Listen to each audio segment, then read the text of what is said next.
آگے بیان کر رہا، قال ربی لما حشرتنی اعمیٰ، اے میرے رب تو نے مجھے کیوں اندھا اٹھایا ہے آج کے دن، وقد کنت بصیرا، میں تو انکھیارا تھا، میں تو دیکھنے والا تھا۔ تو اب اس دن اس کے بعد کوئی عذر نہیں ہوگا، کوئی دلیل نہیں ہوگی کہ رب سے اپنی بات منوا سکے، تو اس لیے کہا کہ وہ دلیل کے اعتبار سے اندھا ہوگا۔ قال كذلك اتتك آیاتنا فنسیتها، تو اللہ جواب میں کیا فرمائے گا، ہاں یوں ہی تیرے پاس ہماری آیتیں آئی تھی مگر تو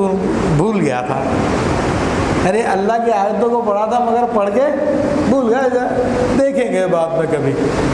اور کریں گے کبھی،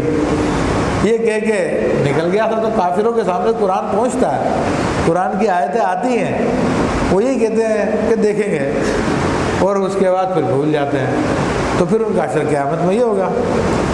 وَكَذَلِكَ الْيَوْمَ تُنْسَى، اور ایسے ہی آج تجھے بھی بھلا دیا جائے گا، آج تیری بھی کوئی خبر نہیں لی جائے گی، دنیا میں تو رب کو بھولا تھا، آج تجھے بلا دیا جائے گا۔ تو آج ہمارے حکمران جو اپنے رب کو چھوڑ کر، جو رب کے قرآن کو چھوڑ کر،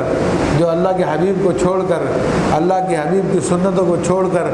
آج کفار کے چرنوں میں جا کے بیٹھ گئے ہیں، ان کے سامنے اپنی پیشانیاں انہوں نے ٹکا دی ہے اپنی دنیا کی زندگی کو اچھا کرنے کے لیے،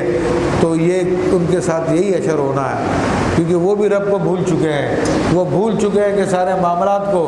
درست کرنے والا اللہ تبارک و تعالیٰ ہے، مہنگائی کو کم کرنے والا اللہ تبارک و تعالیٰ ہے، مال و دولت کو دینے والا اللہ تبارک و تعالیٰ ہے، مشکلوں کو حل کرنے والا اللہ تبارک و تعالیٰ ہے، وطن کی حفاظت کرنے والا اللہ تبارک و تعالیٰ ہے، حکومت دینے والا اللہ تبارک و تعالیٰ، حکومت چھیننے والا اللہ تبارک و تعالیٰ ہے۔ ان لوگوں نے ان سارے کاموں میں مغربی آقاؤں کو سمجھ رکھا کہ یہی حکومت دلاتے ہیں، تو وہ ملا ہمارا جو داڑھی والا بھی ہے، وہ اینڈرسن کو فون کرتا ہے کہ مجھے وزیر اعظم بننے میں مدد کر دو نا،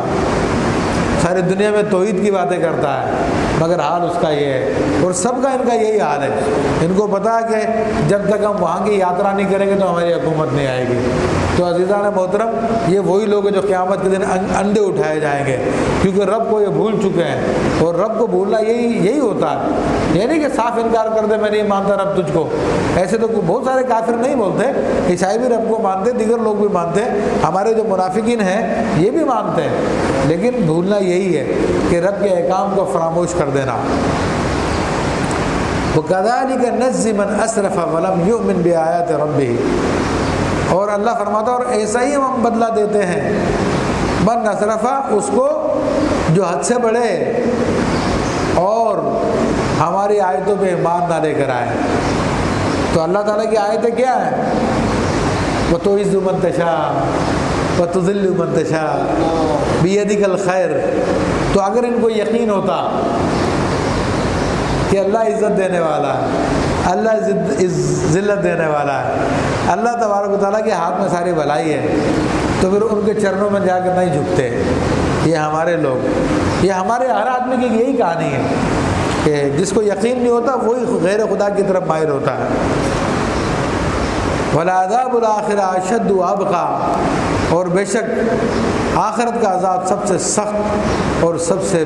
دیر پا ہے، باقی رہنے والا۔ دنیا یعنی اللہ تعالیٰ یہ بھی سمجھا رہا ہے یہاں پر، یہ بھی ارشاد فرما رہا ہے کہ دنیا کی مشقت تھوڑی بہت آ رہی ہے نا تم پر، تھوڑی بہت تنگی آئے گی، کوئی بات نہیں، برداشت کر لو، ڈالر تمہارے پاس کم ہو گیا کوئی بات نہیں، تھوڑی بہت تنگی آئے گی نا، تھوڑی مہنگائی ہوگی نا، کر لو برداشت، یہ برداشت کر لو گے تو آخرت کی جو ہے تنگی برداشت نہیں کرنی پڑے گی۔ تو اللہ فرما رہا ہے کہ لیکن آخرت کا عذاب بہت شدید بھی ہے اور بہت باقی رہنے والا بھی ہے۔ تو جن لوگوں نے دنیا کی تنگی کو چھوڑ کر آخرت کا عذاب لیا ہے تو پھر ان کا یہی اثر ہوگا۔